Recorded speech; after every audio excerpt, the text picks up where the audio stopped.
a deadline when you have to tell us whether you're going to go to our school or some other school. So the biggest benefit for applying early is two big benefits. Plenty of room in the end of your class and plenty of scholarship money to offer you if you're offered admission. Thank you so much. That's 31 years of experience right there. You should definitely stop mine to speak to him. Okay, next question. I made it all up. Is Mr. Cruz. Okay. The question is, how do I prepare for the LSAT? What does my LSAT score and undergrad performance, how does my LSAT score and undergrad performance factor into the decision process? A lot. Sure. The first thing I think that you all need to understand is that the LSAT is something that you prepare for and not study for. And so those are two very different things. The LSAT is a skills-based test, so the more you practice, the more you do it, the better you get at it. And typically, I advise students to take at least 3 to 6 months. 3 is really sort of on the low end. 6 months, you're sort of in a good spot in terms of preparing.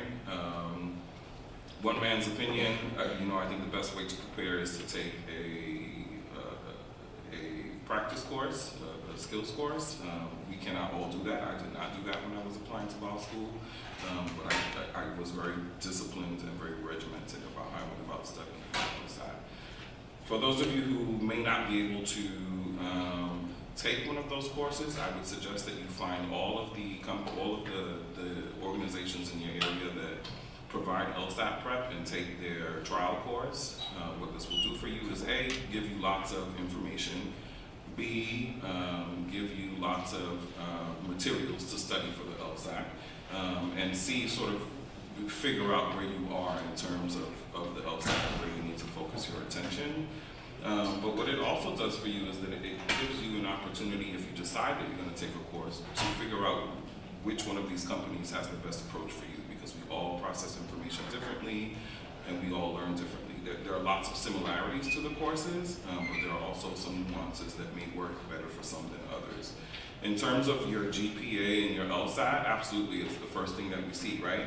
When we get your application file, this is what we're going to look at first. The LSAT is an exam that allows us to predict what your first year performance will be. Sometimes people outperform those predictors. That's not uncommon, but we do, it's a major piece of the application process, and so you want to take it very seriously. It is by far not the only thing that we consider when we're reading applications, but it's definitely something that we take very seriously. But the other thing is that the higher your GPA and the higher your LSAT score, the more opportunities you have for scholarship money. So really, if you're thinking about it sort of logically, that's really what you want to be thinking about. Like, the better I do at this, the less money I'm going to have to spend at the end. And that's Yep. I'm going to get that question a lot. I tell students, think of it as an investment. You can either invest in a course, like you mentioned, which is you put in a certain amount and you may get a certain, a larger amount out. Or, think of it as, I want to put this in order to get a larger yield. So if you think of it as an investment, 3 to 6 months doesn't seem like a long time to invest in your absolute future. So think about it like that.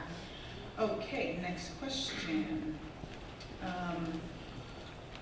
What should I include in a personal statement? What is the difference in a personal statement and a diversity statement?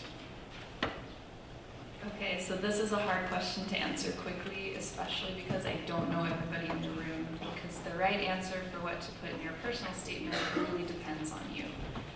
So I'll give you some general parameters, and I really encourage you to meet with people today, meet with, if there's one at your school, a pre-law advisor, to talk through sort of your situation and get more nuanced advice based on what your situation is. But generally speaking, the personal statement is your opportunity to brand yourself. This is your first marketing opportunity if you've never had one.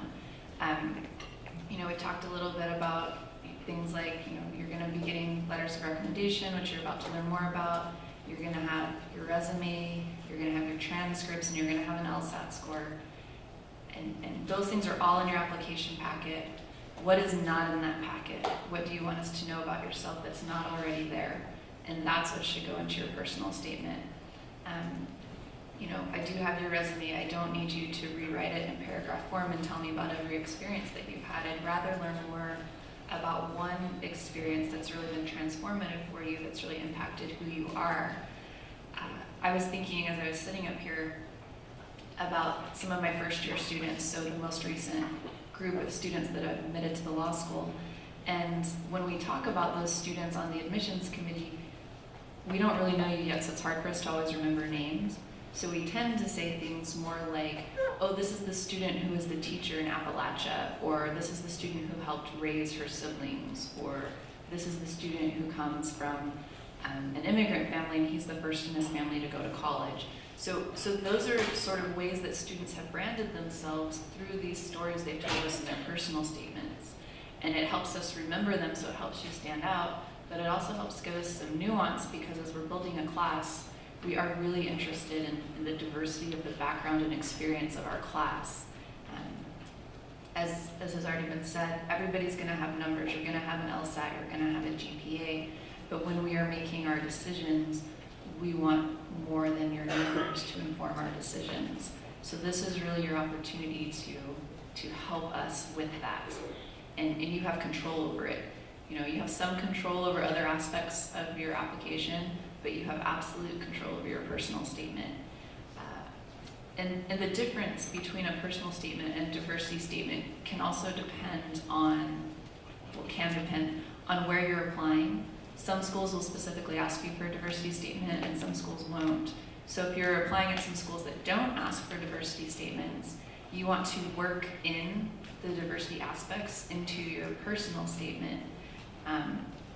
If you have the opportunity to write both for a school, your personal statement should be more geared towards, and again, this is a general suggestion, more geared towards why law, who am I in that sense, what are my goals, what are my passions, and a diversity statement would be more about your background, and how does your diversity, which can be broadly construed, how would that contribute to the law school community? And we're going to learn more about diversity statements in a minute, but I'll just briefly say, make sure to pay attention to the prompts for both the personal statement and the diversity statement at any school you're applying to. Some prompts are very general or almost non-existent. We were just talking about the fact that both of our schools have such a broad construction of what a personal statement is that it's almost not helpful if you're trying to get some specific feedback. But for my part, our school does it that way because we don't want to narrow you. We want to have you pick what you share with us. And similarly, some schools will have a very specific prompt, which then you'll want to make sure you're answering, and then use your diversity statement maybe to more broadly speak to who you are and what your background is. So you want to make sure you're paying attention to each specific application as you're doing it.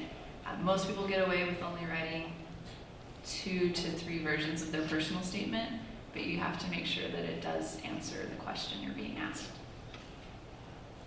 Thank you. And also make sure it doesn't have some random school's name on it while you send it to another school. People, you only give advice when you've seen it before, so just remember that.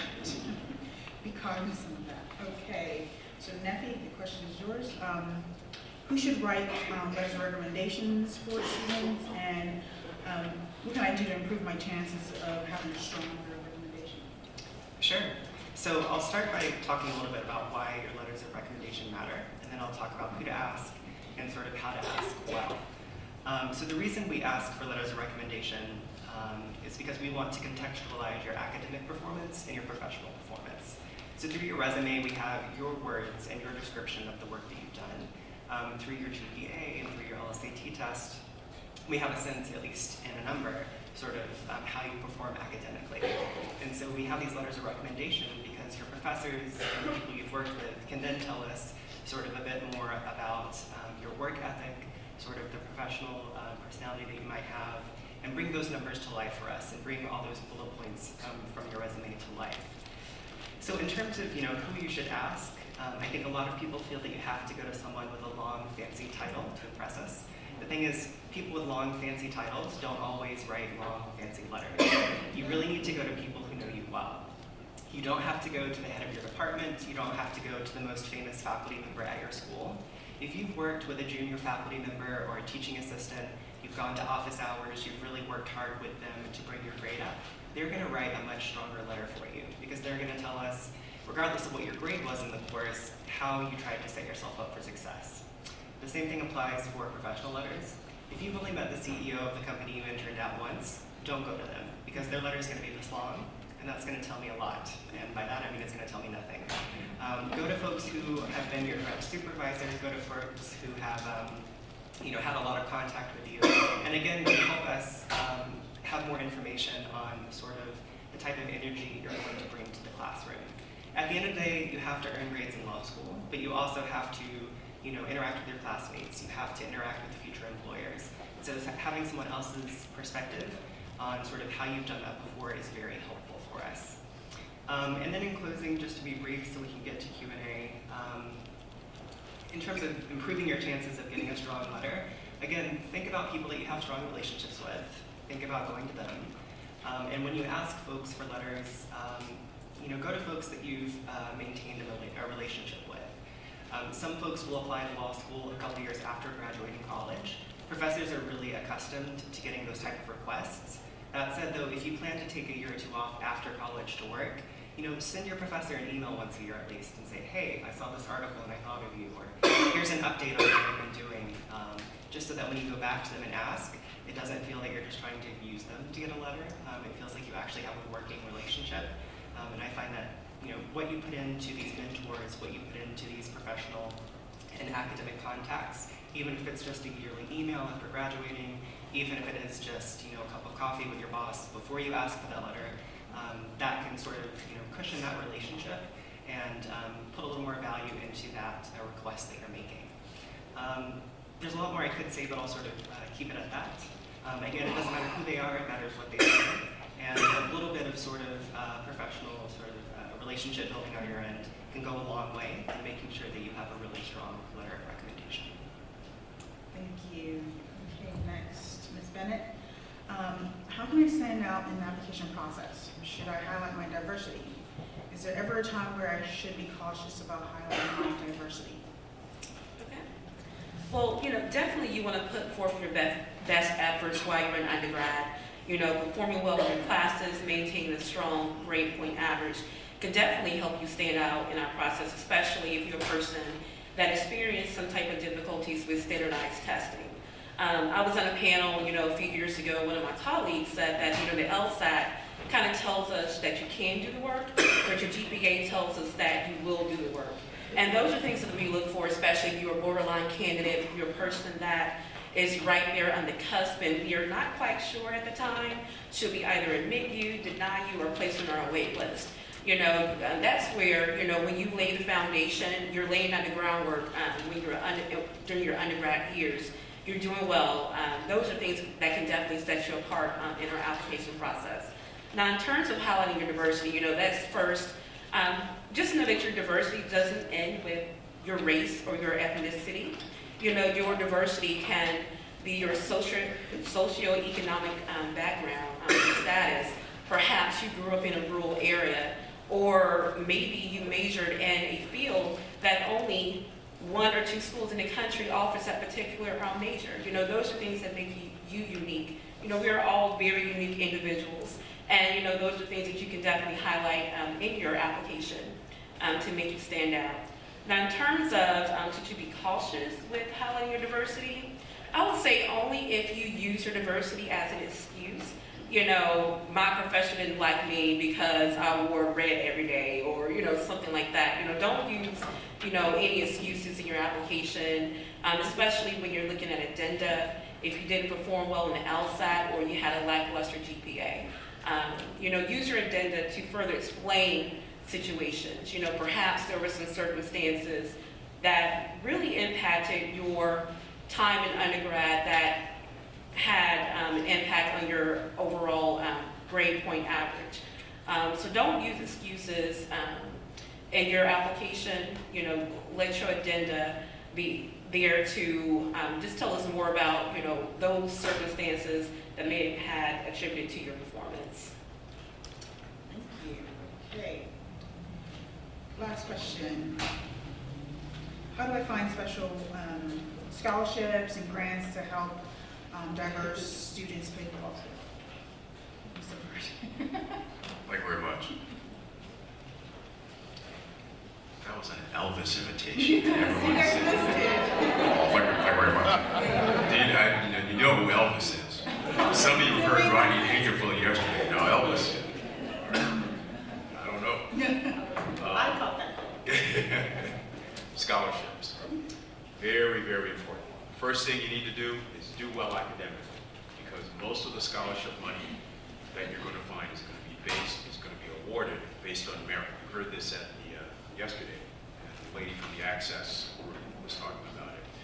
Now, merit can be broadly defined to include LSAT, GPA, leadership, motivation, focus, overcoming difficult circumstances in your life.